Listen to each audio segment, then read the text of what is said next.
Hello guys, welcome back to the channel. So today we are discuss next chapter that is vitamins. तो हम लोगों ने ये second lecture है vitamins का। इसके पहले एक लेक्चर हुआ था, उसमें हम लोगों ने पढ़ा था फैट सोल्यूबल विटामिन। तो आज हम बात करेंगे मेनली वाटर सोल्यूबल विटामिन की। तो विटामिन्स होते क्या हैं?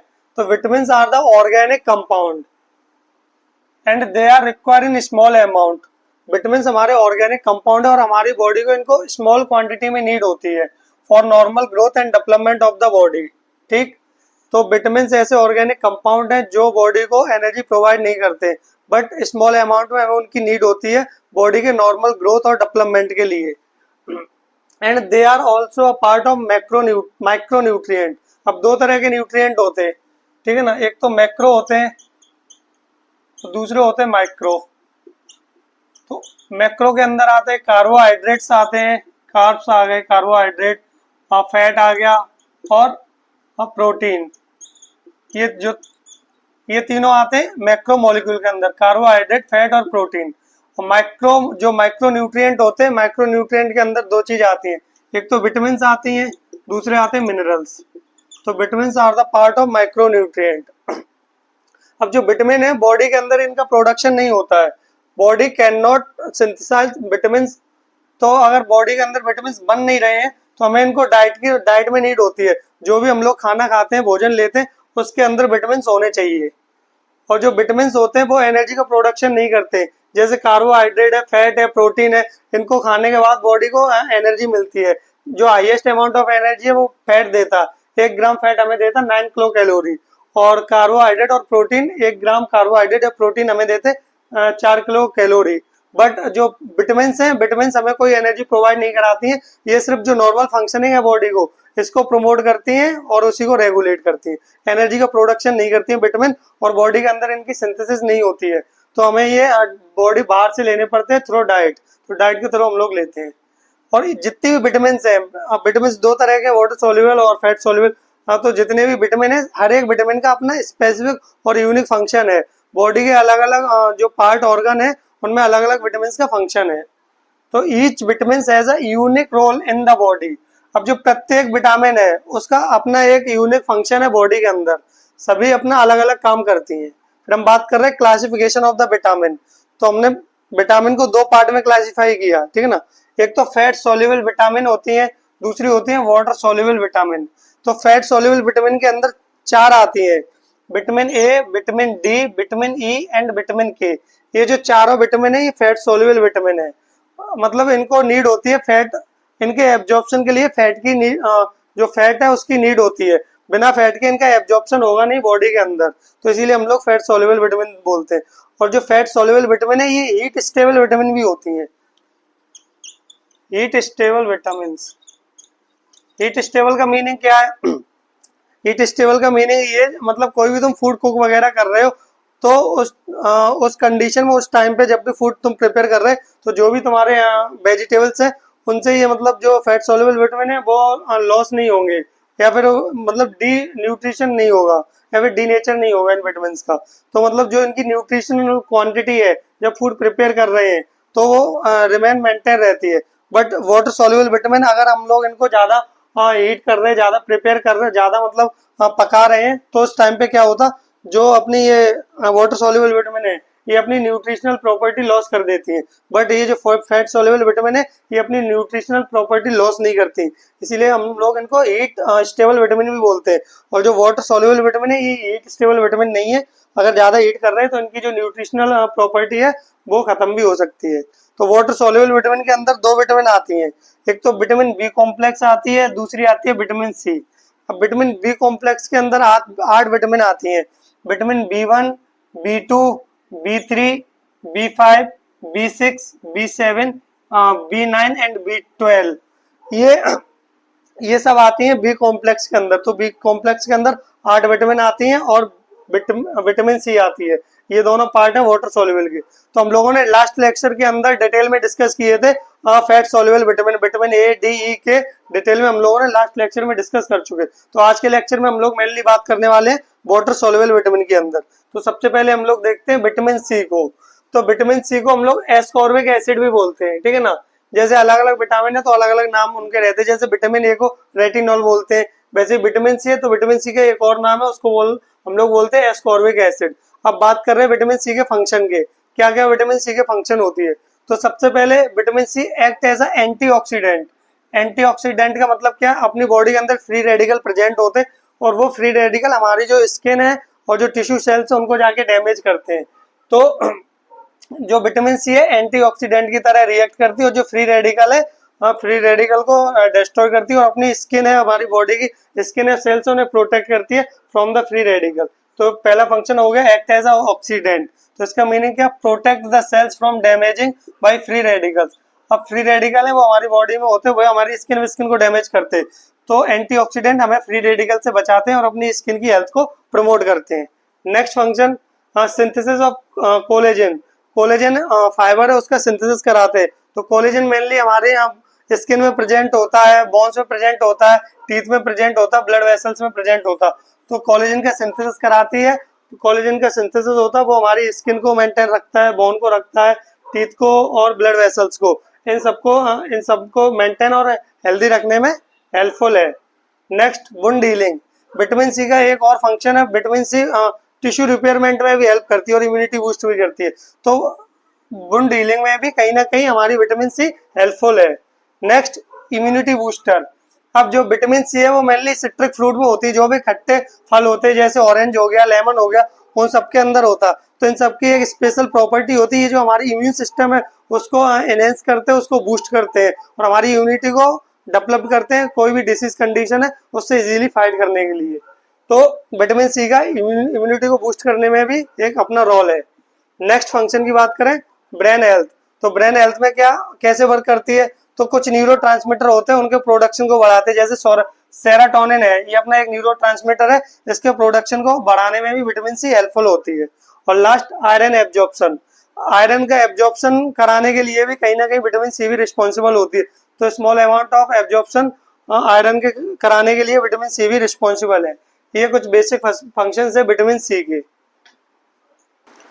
Next is sources of vitamin C. तो विटामिन सी हमें कौन कौन से सोर्स से मिलती है, तो सबसे ज्यादा विटामिन सी हमें मिलती है सिट्रस फ्रूट। सिट्रस फ्रूट मतलब जो भी खट्टे फ्रूट होते हैं उनसे, जैसे ऑरेंज हो गया, लेमन हो गया, तो इन सबसे हमें विटामिन सी बहुत ज्यादा मिलती है।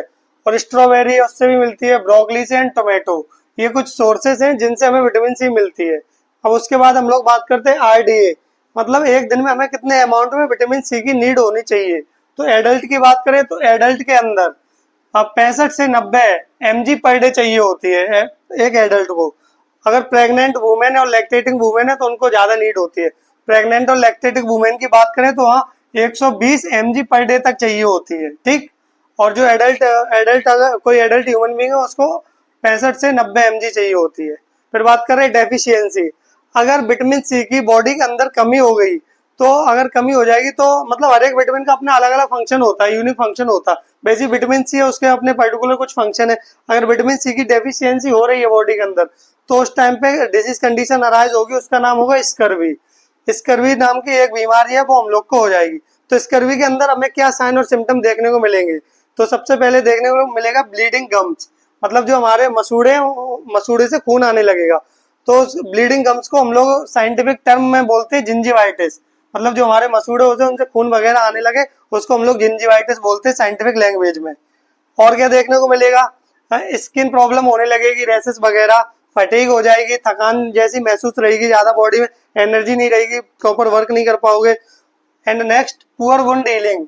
अगर कहीं पे भी चोट वोट लगी है उस चोट को हील होने में काफी टाइम लग जाएगा, प्रॉपर हीलिंग नहीं होगी। और next and last frequent infection. अब विटामिन सी का काम क्या था, विटामिन सी हमारी इम्यूनिटी को बूस्ट कर रही थी। तो अगर विटामिन सी की डेफिशिएंसी हो जाएगी तो जो अपना इम्यून सिस्टम है वो भी वीक हो जाएगा, कमजोर हो जाएगा। तो उस कंडीशन में हमें फ्रिक्वेंट इन्फेक्शन देखने को मिलेंगे, कभी जुकाम हो जाएगा, कभी बुखार, मतलब कुछ ना कुछ इन्फेक्शन लगते रहेंगे, क्योंकि विटामिन सी रिस्पॉन्सिबल है इम्यून सिस्टम के लिए भी। तो अगर डेफिशिएंसी हो रही तो इन्फेक्शन के चांसेस बहुत ज्यादा बढ़ जाते हैं। तो हमारा विटामिन सी हमारा कंप्लीट हो चुका है। अब हम बात करेंगे बी कॉम्प्लेक्स की। तो बी कॉम्प्लेक्स के अंदर 8 विटामिन आ रहे थे। तो सबसे पहले हम लोग बात करेंगे विटामिन बी1। विटामिन बी1 को हम लोग थायमीन भी बोलते हैं, ठीक है ना। विटामिन बी1 का नाम थायमीन भी होता है। अब सबसे पहले देखते हैं function of the vitamin B1। तो फंक्शन की बात करें तो क्या क्या फंक्शन होते हैं विटामिन B1 के। तो सबसे पहले एनर्जी मेटाबॉलिज्म। एनर्जी का मेटाबॉलिज्म का मीनिंग क्या है कि जो अपनी विटामिन B1 है वो हमारी बॉडी के अंदर जो एनर्जी प्रोडक्शन में हेल्प करती है। कैसे करती है? जो हमारा कार्बोहाइड्रेट होता है, कार्बोहाइड्रेट को कन्वर्ट करती है एटीपी के अंदर, ठीक है ना। कार्बोहाइड्रेट मतलब ग्लूकोज, ग्लूकोज को कन्वर्ट करती है एटीपी। एटीपी हमारी एनर्जी की करेंसी है बॉडी की, तो एनर्जी प्रोडक्शन में हेल्प करती है, ठीक है ना। तो फर्स्ट फंक्शन है energy metabolism. Next nervous system को सपोर्ट करती है। नर्वस सिस्टम को कैसे सपोर्ट करती है? जो नर्व्स होते तो नर्व का प्रॉपर कंडक्शन कराती है अपनी बॉडी के अंदर, और जो मसल कॉन्ट्रैक्शन है उसको भी प्रॉपर कराने में हेल्पफुल होती है। तो दूसरे फंक्शन की बात करें तो हमारे जो नर्वस सिस्टम है, नर्व इम्पल्स है, उनके ट्रांसमिशन में हेल्प करती है और मसल कॉन्ट्रैक्शन में भी हेल्प करती है विटामिन B1। फिर नेक्स्ट हार्ट रेट। जो विटामिन B1 है अपनी जो हार्ट रेट है उसको भी नॉर्मल रखने में हेल्पफुल होती है। अपना जो हार्ट का फंक्शन है, हार्ट रिदम है, उसको भी रेगुलेट करती है। Next and last function brain function, मतलब कॉग्निटिव थिंकिंग, जो हमारी सोचने समझने की क्षमता है उसमें भी हेल्पफुल होती है विटामिन B1। तो ये चार इसके फंक्शन है। सबसे पहले एनर्जी प्रोडक्शन कराती है, एनर्जी का मेटाबॉलिज्म कराती है, नर्वस सिस्टम के कंडक्शन में, मसल कॉन्ट्रैक्शन में हेल्प करती है, हार्ट रेट के जो हार्ट रिदम है उसको रेगुलेट करती है, और जो अपना ब्रेन का कॉग्निटिव फंक्शन है उसको मतलब कॉग्निटिव की प्रोसेस में हेल्प करती है। फिर हम बात कर रहे हैं sources of the vitamin B1। अब विटामिन B1 हमें कहाँ से मिल सकती है? तो पोर्क से मिल सकती है, ठीक। होल ग्रेन के अंदर बीट हो गया, राइस हो गया, ठीक है ना। बीट से, राइस से, इनसे मिलती है विटामिन B1। एग से मिलती है, फिश से मिलती है, स्पिनिच से मिलती है, और ग्रीन लीफी वेजिटेबल। तो ये कुछ सोर्सेज हैं विटामिन B1 के। Next is RDA of vitamin B1। तो B1 के आरडीए की डेली इंटेक की बात करें तो एडल्ट के अंदर देखते हैं तो एडल्ट के अंदर होता है 1.1 से 1.2 mg पर डे, और लैक्टेटिंग वुमेन और प्रेग्नेंट वुमेन की और लैक्टेटिंग वुमेन की बात करें तो उसके अंदर ये क्वांटिटी थोड़ी बढ़ जाती है। अगर विटामिन B1 की डेफिशिएंसी हो गई बॉडी में तो हम लोग को देखने को मिलेगी बेरी वेरी कंडीशन। तो बेरी वेरी में होता क्या है? लॉस ऑफ एपेटाइट हो जाएगा, मतलब भूख प्यास नहीं लगेगी, भूख नहीं लगेगी तुम्हें। काफ टेंडरनेस, जो काफ मसल होती हैं उनके अंदर टेंडरनेस होगा, पेन वगैरह फील होगा, कॉन्स्टिपेशन हो जाएगा और फटीग, थकावट रहेगी। तो ये कुछ साइन और सिम्टम है बेरी वेरी के। अब बेरी वेरी मेनली तीन टाइप की होती है। ड्राई वेरी वेरी होती है एक, तो वेट वेरी वेरी होती है, और तीसरी होती है इन्फेंटाइल वेरी वेरी। तो सबसे पहले हम लोग बात कर रहे हैं dry very very. Dry very very को हम लोग बोलते हैं पेरिफेरल न्यूराइटिस, ठीक है ना, पेरिफेरल न्यूराइटिस। तो उसके अंदर होता क्या है? जो अपने नर्व होती है वो मेनली अफेक्ट होती है ड्राई वेरी वेरी के अंदर, तो इसीलिए हम लोग इसको पेरिफेरल न्यूराइटिस भी बोलते हैं। फिर बात कर रहे हैं बेड वेरी वेरी। तो बेड वेरी वेरी को हम लोग कार्डियक वेरी वेरी बोलते हैं, क्योंकि इसके अंदर जो अपना हार्ट होता है वो मेनली अफेक्ट होता है, तो इसी वजह से हम लोग कार्डियक वेरी वेरी बोलते हैं। फिर लास्ट है infantile very very. Infantile very very वो मेनली बच्चों के अंदर देखने को मिलती है। जो बच्चे 2 महीने से लेके 4 महीने तक होते हैं उनके अंदर देखने को वेरी वेरी मिलती है, उसको हम लोग बोलते हैं इन्फेंटाइल वेरी वेरी। तो ये 3 टाइप की वेरी वेरी थी जो विटामिन B1 की डेफिशिएंसी से हो रही थी। अब हम लोग बात करेंगे next vitamin B2। Vitamin B2 को हम लोग बोलते हैं राइबोफ्लेविन, ठीक है। विटामिन B2 को ही हम लोग राइबोफ्लेविन बोलते हैं। अब फंक्शन की बात करते हैं विटामिन B2 के। तो फंक्शन क्या क्या होते हैं विटामिन B2 के? तो सबसे पहले एनर्जी का प्रोडक्शन। एनर्जी प्रोडक्शन कैसे? कार्बोहाइड्रेट, फैट और प्रोटीन का मेटाबॉलिज्म करा के एनर्जी का प्रोडक्शन कराना बॉडी में, ठीक है ना। तो पहला फंक्शन हो गया एनर्जी प्रोडक्शन। एनर्जी किससे प्रोड्यूस करेंगे? कार्बोहाइड्रेट, प्रोटीन, फैट, इन सबका मेटाबॉलिज्म करा के। Next cell growth and repair. तो जो विटामिन B2 है वो हमारे जो रेड ब्लड सेल्स होते हैं आरबीसी के प्रोडक्शन में और फॉर्मेशन में भी हेल्प करती है, और जो अपनी स्किन होती है, आई होती है, उनको हेल्दी रखने में भी हेल्पफुल होती है। तो स्किन को हेल्दी रखती है, आईज को हेल्दी रखती है, और आरबीसी का प्रोडक्शन कराने में हेल्पफुल होती है अपनी विटामिन B1। तो ये उसके 1-2 फंक्शन थे विटामिन B2 के। अब बात कर रहे हैं sources of the vitamin B2। तो क्या क्या सोर्स होते हैं विटामिन B2 के, कहाँ से हमें मिलती है? तो मिल्क से मिलती है, एग से, ग्रीन लीफी वेजिटेबल से, लीवर से, एंड सीरियल से। सीरियल मतलब फोर्टिफाइड सीरियल्स,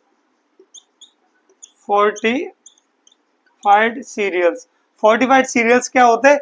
ऐसे सीरियल्स होते हैं जिनके अंदर एडिशनल न्यूट्रिशन क्वांटिटी होती है, जिनको हम लोग आर्टिफिशियली प्रिपेयर करते हैं, और इनके अंदर जो न्यूट्रिशन क्वालिटी होती है वो जो नॉर्मल सीरियल्स होते हैं उनके कंपैरिजन में ज़्यादा होती है, ठीक है ना। तो फोर्टिफाइड सीरियल से मिलती है हमें विटामिन B2। अगर बॉडी के अंदर विटामिन B2 की डेफिशिएंसी हो गई है तो हमें कौन कौन सी कंडीशन देखने को मिल सकती है। अगर डेफिशिएंसी हो रही तो सबसे पहले हमें देखने को मिलेगा, सबसे पहले मिलेगी एरिबोफ्लेविनोसिस, ठीक है ना। एरिबोफ्लेविनोसिस के अंदर होता क्या, inflammation of the oral mucosa, मतलब जो अपना ओरल म्यूकोसा है इसमें इन्फ्लामेशन हो जाता, और स्टोमेटाइटिस मतलब स्टोमक के अंदर भी इन्फ्लामेशन देखने को मिल सकता है, ठीक है ना। तो एरिबोफ्लेविनोसिस के अंदर इन्फ्लामेशन ओरल म्यूकोसा का होता और स्टोमेटाइटिस देखने को मिलती है। फिर नेक्स्ट चिलोसिस, चिलोसिस क्या होता है, fissuring and scaling of the lips, मतलब जो हमारे ओठ वगैरह फट जाते हैं उसी को हम लोग बोलते हैं चिलोसिस। तो विटामिन B2 की डेफिशिएंसी होता है, बहुत लोगों के ओठ फट जाते हैं तो उनके अंदर विटामिन B2 की डेफिशिएंसी हो सकती है, तो ओठ वगैरह फटना ये सब विटामिन B2 की डेफिशिएंसी देखने को मिलता है। नेक्स्ट ग्लोसाइटिस, ग्लोसाइटिस क्या होता है, इन्फ्लामेशन ऑफ द टंग, जो हमारी जीभ है उसके अंदर इन्फ्लामेशन हो जाता है। तो ये कुछ कंडीशन है, जो कॉमन कंडीशन, जैसे चिलोसिस हो गया, ग्लोसाइटिस हो गया, ग्लोसाइटिस के अंदर टंग का इन्फ्लामेशन देखने को मिल रहा, चिलोसिस के अंदर ओठ फटना, तो ये सब विटामिन B2 की डेफिशिएंसीज हो रहे हैं। बहुत से लोगों को विटामिन B2 की डेफिशिएंसी होती है। अब डेफिशिएंसी हो क्यों जाती है, क्योंकि हमें बहुत कम अमाउंट में चाहिए होती है, हमारी बॉडी तो बनाती नहीं है, और डाइट हम लोग जो डाइट ले रहे हैं उसमें जरूरी तो है नहीं कि विटामिन B2 प्रेजेंट हो, तो इसी वजह से हमारी बॉडी के अंदर विटामिन B2 की डेफिशिएंसी देखने को मिलती है। Next is vitamin B3, vitamin B3 को हम लोग नियासिन भी बोलते हैं। अब विटामिन B3 के फंक्शन की बात करें तो फर्स्ट फंक्शन है एनर्जी प्रोडक्शन। एनर्जी प्रोडक्शन कैसे कराएगा, by metabolism of fat, carbohydrate और प्रोटीन। तो मेटाबॉलिज्म किस किस का होता है इसके अंदर, फैट का होता, कार्बोहाइड्रेट का होता और प्रोटीन का होता, इन सब का मेटाबॉलिज्म होता। उसके बाद एनर्जी का प्रोडक्शन होता, वो एनर्जी बॉडी यूटिलाइज करती है अपनी डेली लाइफ एक्टिविटी परफॉर्म करने में। Next function repair of the DNA, जो विटामिन B3 है वो DNA सिंथेसिस में भी हेल्प करती है, ठीक है ना, सिंथेसिस ऑफ DNA को बनाने में हेल्प करती है विटामिन B3। स्किन हेल्थ, और जो विटामिन B3 है इसमें नियासिन प्रेजेंट होता, तो मतलब अपने स्किन के लिए बहुत ज्यादा बेनिफिशियल होती। जो नियासिन होता है वो ब्यूटी प्रोडक्ट जितने भी आते हैं उन सब के अंदर नियासिन प्रेजेंट रहती है, और नियासिनामाइड प्रेजेंट रहती है, वो ब्यूटी प्रोडक्ट जितने भी आते हैं, क्रीम हो गए, लोशन हो गए, उन सब के लिए। तो स्किन हेल्थ को मेंटेन रखता है। नेक्स्ट फंक्शन डाइजेस्टिव सिस्टम को मेंटेन करके रखता है, जो अपना GI सिस्टम है, डाइजेस्टिव सिस्टम, उसको भी मेंटेन करने में हेल्पफुल होती है विटामिन B3। तो ये इसके कुछ बेसिक फंक्शन थे विटामिन B3 के। अब जो विटामिन B3 है वो मेनली दो फॉर्म में प्रेजेंट होती है, एक तो होती है निकोटिनिक एसिड के फॉर्म में, ठीक है ना, जो निकोटिनिक एसिड के फॉर्म में होती तो वो यूज होती है मेडिकेशंस में, जो हमारे ड्रग्स बनते हैं, दवा बनती है, उनकी प्रिपरेशन में हेल्प करती है निकोटिनिक एसिड। और जो दूसरा फॉर्म होता है वो होता नियासिनामाइड, जो नियासिनामाइड है वो अपने जो स्किन प्रोडक्ट है, ब्यूटी प्रोडक्ट है, उन सबके अंदर यूज होता है, ठीक है ना। तो ये दो फॉर्म होती है, निकोटिनिक एसिड और नियासिनामाइड। एक होता है मेडिकेशन के प्रिपरेशन में हेल्पफुल होता, और दूसरा ब्यूटी प्रोडक्ट में यूज होता है उनको बनाने के लिए। अब बात कर रहे हैं sources of the vitamin B3। तो सोर्सेज की बात करें तो सोर्सेज जैसे मीट हो गया, मीट से हमें मिलती है, फिश से मिलती है, पोल्ट्री से मिलती है, होल ग्रेन से मिलती है, होल ग्रेन के अंदर राइस आता, बीट आता, एंड पीनट से मिलती है। ये सोर्सेज हैं विटामिन B3 के। फिर अगर विटामिन B3 की डेफिशिएंसी होगी तो विटामिन B3 की डेफिशिएंसी हो रही, उस कंडीशन में हमें प्लेगरा देखने को मिलेगा। तो प्लेगरा के क्या साइन और सिम्टम आएंगे, तो प्लेगरा के अंदर 3D आती है। 3D क्या, एक तो dermatitis, inflammation of the dermis हो जाएगा, डायरिया एंड डिमेंशिया, डिमेंशिया मतलब लॉस ऑफ मेमोरी। तो प्लेगरा कंडीशन देखने को मिलती है, और उसके 3 सिम्टम होते हैं जिनको 3D नाम से जानते हैं। एक 3D से डर्मेटाइटिस हो गया, डायरिया हो गया, और डिमेंशिया, डिमेंशिया मतलब मेमोरी लॉस होना, उसी को हम लोग डिमेंशिया बोलते हैं। अब बात कर रहे हैं नेक्स्ट विटामिन B5, ठीक है ना। तो विटामिन B5 को हम, विटामिन जो B5 है हम लोग उसको बोलते हैं पेंटोथेनिक एसिड भी बोलते हैं विटामिन B5 को। अब फंक्शन की बात करें विटामिन B5 के, तो फंक्शन सबसे पहले help in the synthesis of coenzyme A, जो कोएंजाइम A है इसको बनाने में हेल्प करती है कोएंजाइम A को। और जो कोएंजाइम A है वो फैटी एसिड का मेटाबॉलिज्म कराती है। जो अपना फैट है उसका मेटाबॉलिज्म कराने के लिए रिस्पॉन्सिबल होती है कोएंजाइम है। तो कोएंजाइम की सिंथेसिस और फॉर्मेशन विटामिन बी5 भी कराती है। Next, help in the synthesis of hormones. जो अपनी बॉडी के अंदर हार्मोन बनते हैं उनकी सिंथेसिस में हेल्पफुल होता है। एंड कोलेस्ट्रॉल की सिंथेसिस में भी विटामिन बी5 हेल्पफुल होती है। तो विटामिन बी5 के बेसिक फंक्शन क्या, एक तो कोएंजाइम ए को बनाती है, तो कोएंजाइम ए है वो फैटी एसिड का मेटाबॉलिज्म कराती है, और दूसरा हार्मोन और कोलेस्ट्रॉल का सिंथेसिस कराने में हेल्पफुल है विटामिन बी5 और पेंटोथेनिक एसिड। अब बात कर रहे हैं sources of the pantothenic acid. तो क्या क्या सोर्स होंगे, तो सोर्सेज की बात करें तो सोर्सेज के अंदर चिकन से हमें मिलती है, बीफ से मिलती है, पोटैटो आलू ओट्स से मिलती है, टोमेटो से मिलती है, और होल ग्रेन से मिलती है। ये सोर्सेज हैं विटामिन बी5 के। अगर विटामिन बी5 की डेफिशिएंसी हो रही बॉडी में तो उस कंडीशन में हमें क्या कंडीशन देखने को मिल सकती है, विटामिन बी5 की और पेंटोथेनिक एसिड की अगर डेफिशिएंसी होगी तो उस कंडीशन में हमें देखने को मिलेगा burning foot syndrome. Burning foot syndrome मतलब क्या होता है, जो अपना जो पैर होता है, जो उसका सोल एरिया होता है, तो सोल के अंदर बहुत ज्यादा मतलब बर्निंग सेंसेशन फील होंगे। तो बर्निंग सेंसेशन फील होंगे तो क्या होगा, पेनफुल सोल होगा, मतलब जो सोल है उसके अंदर पेन प्रेजेंट हो सकता है, फटीग देखने को मिलेगी। अब इरिटेशन तो ऑब्वियसली होगी, जब जो सोल है सोल के अंदर बर्निंग सेंसेशन हो रहा है तो इरिटेबिलिटी होगी और नमनेस होगी। तो ये कुछ साइन और सिम्टम है बर्निंग फुट सिंड्रोम के। नेक्स्ट इज विटामिन बी6। विटामिन बी6 को हम लोग पेरिडॉक्सिन भी बोलते हैं। फंक्शन की बात करें विटामिन बी6 के तो अमीनो एसिड के मेटाबॉलिज्म में हेल्प करती है और न्यूरोट्रांसमीटर की सिंथेसिस में हेल्प करती है। न्यूरोट्रांसमीटर जैसे डोपामाइन हो गया, डोपामाइन, सेरोटोनिन, तो ये कुछ न्यूरोट्रांसमीटर हैं, इनका प्रोडक्शन कराती है विटामिन बी6 और हीमोग्लोबिन के प्रोडक्शन में भी हेल्पफुल होती है एच जी।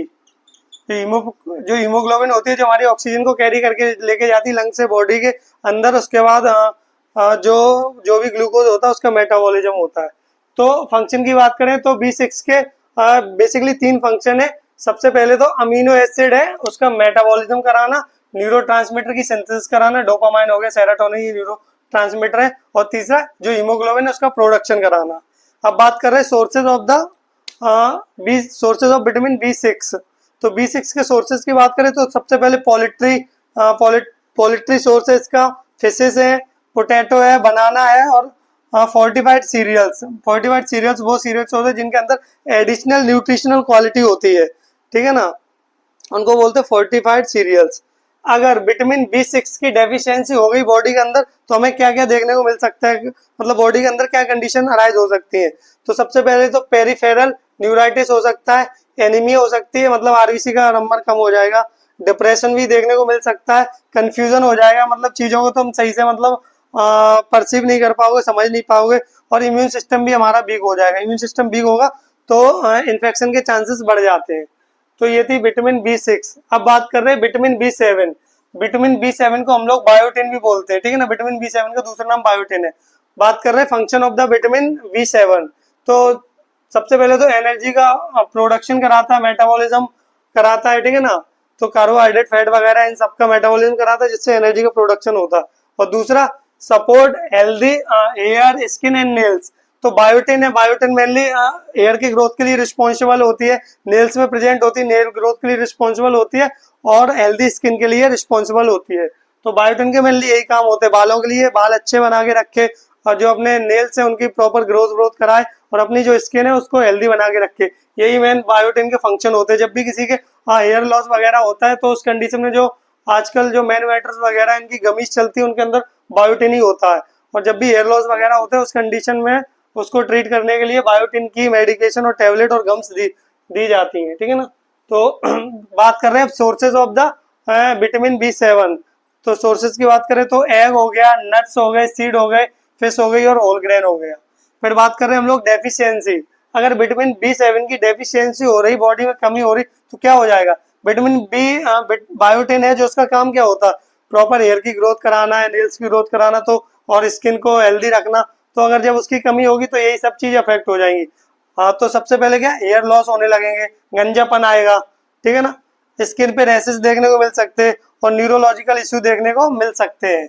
तो डेफिशिएंसीज है मतलब मेनली तो हेयर लॉस और इसके रेजेस मिल सकते हैं और कभी कभी न्यूरोलॉजिकल इश्यूज भी क्रिएट हो जाते हैं बायोटिन की कमी से। नेक्स्ट इज विटामिन B9, ठीक है ना। तो विटामिन B9 को हम लोग फॉलिक एसिड भी बोलते हैं। अब विटामिन B9 के फंक्शन की बात करें तो सबसे पहले तो आरबीसी जो रेड ब्लड सेल है उनका प्रोडक्शन कराता है। आयरन ही रिस्पॉन्सिबल होता है आरबीसी के प्रोडक्शन के लिए, ठीक है ना। तो पहला फंक्शन तो आरबीसी का प्रोडक्शन हो गया। Second, prevent neural tube defect, जो जब भी प्रेग्नेंट वुमेन होता है अगर उनके अंदर आयरन की कमी हो जाए तो जो डेवलपिंग फीटस होता है उसके अंदर न्यूरल ट्यूब डिफेक्ट देखने को मिल सकता है, जिससे जो बेबी की एबनॉर्मल ग्रोथ होगी। And third, synthesis of DNA and RNA, RNA और डीएनए के सिंथेसिस में भी हेल्प करती है विटामिन B9। तो जो विटामिन B9 और फॉलिक एसिड है जो प्रेग्नेंट वुमेन होती है उनके लिए बहुत ज्यादा इंपॉर्टेंट होती है। और जो हमारी इंडिया गवर्नमेंट है वो मतलब फ्री डिस्ट्रीब्यूशन करती है फॉलिक एसिड जो भी प्रेग्नेंट वुमेन्स होती है उनके लिए कम्युनिटी रीजन के अंदर। CHC PSC पे डिस्ट्रीब्यूशन होता है फॉलिक एसिड का, क्योंकि अगर अगर फॉलिक एसिड और आयरन की डेफिशिएंसी हो रही तो जो बच्चे का डेवलपमेंट है वो प्रॉपर डेवलपमेंट नहीं हो पाएगा, बच्चा मेंटली रिटार्ड होगा, फिजिकली उसकी ग्रोथ नहीं होगी और न्यूरल ट्यूब डिफेक्ट देखने को भी मिल सकता है। तो सबसे ज्यादा इंपॉर्टेंट होती है विटामिन B9 और फॉलिक एसिड की प्रेग्नेंट वुमेन के अंदर ही। अब बात कर रहे हैं सोर्स, मतलब विटामिन B9 के सोर्सेस क्या हो सकते हैं। तो सोर्स की बात करें तो उसमें फ्रूट्स होते हैं, ग्रीन लीफी वेजिटेबल होते हैं, स्पिनच, ग्रीन लीफी वेजिटेबल में जो स्पिनच होता है वो मतलब उसमें हाईएस्ट फॉलिक एसिड होती है, वो सबसे अच्छा सोर्स है वेजिटेबल के अंदर स्पिनच आयरन के लिए। और एग्स हो गए, पास्ता हो गया, बीन्स हो गए और नट्स हो गए, तो ये सब सोर्सेस है ग्रीन, ये सब सोर्स है फॉलिक एसिड के और विटामिन B9 के, जिसमें से सबसे अच्छा स्पिनच सोर्स है। अब बात करें RDA की, मतलब हमें एक दिन में कितने अमाउंट में विटामिन B9 और फॉलिक एसिड कंज्यूम करनी चाहिए। तो एक एडल्ट जो नॉर्मल एडल्ट ह्यूमन बीइंग है उसकी बात करें तो उसको 200 mg पर डे चाहिए होती है फॉलिक एसिड। अगर प्रेग्नेंट और लैक्टेटिंग वुमेन की बात करें तो अगर लैक्टेटिंग वुमेन की बात करें जो मतलब बच्चे को ब्रेस्ट फीडिंग करा रही है तो उसको रिक्वायरमेंट होती है 300 mg पर डे। और प्रेग्नेंट वुमेन की बात करें, प्रेग्नेंट वुमेन के अंदर 500 mg per day, pregnant women को सबसे ज्यादा नीड होती है फॉलिक एसिड की, क्योंकि जो फॉलिक एसिड है वो रिस्पॉन्सिबल होता है नॉर्मल मेंटल हेल्थ और नॉर्मल डेवलपमेंट ग्रोथ के लिए बच्चे के लिए और प्रिवेंट करता है न्यूरल ट्यूब डिफेक्ट को। अब बात करें डेफिशिएंसी, अगर फॉलिक एसिड की डेफिशिएंसी हो जाए तो क्या हो सकता है। अगर डेफिशिएंसी हो जाएगी उस कंडीशन में हमें एनीमिया देखने को मिलेगी, मेगालोब्लास्टिक एनीमिया की कंडीशन अराइज हो जाएगी। और अगर प्रेग्नेंट वुमेन के अंदर फॉलिक एसिड की डेफिशिएंसी हो रही तो उस कंडीशन में हमें न्यूरल ट्यूब डिफेक्ट देखने को मिल सकता है। ठीक, तो ये थी विटामिन B9 और फॉलिक एसिड। अब हम बात कर रहे हैं विटामिन B12। विटामिन B12 को हम लोग बोलते हैं मिथाइल मिथाइल कोवालामिन बोलते हैं और इसको कोवालामिन भी बोलते हैं और तीसरा नाम होता है इसका साइनोकोवालामिन।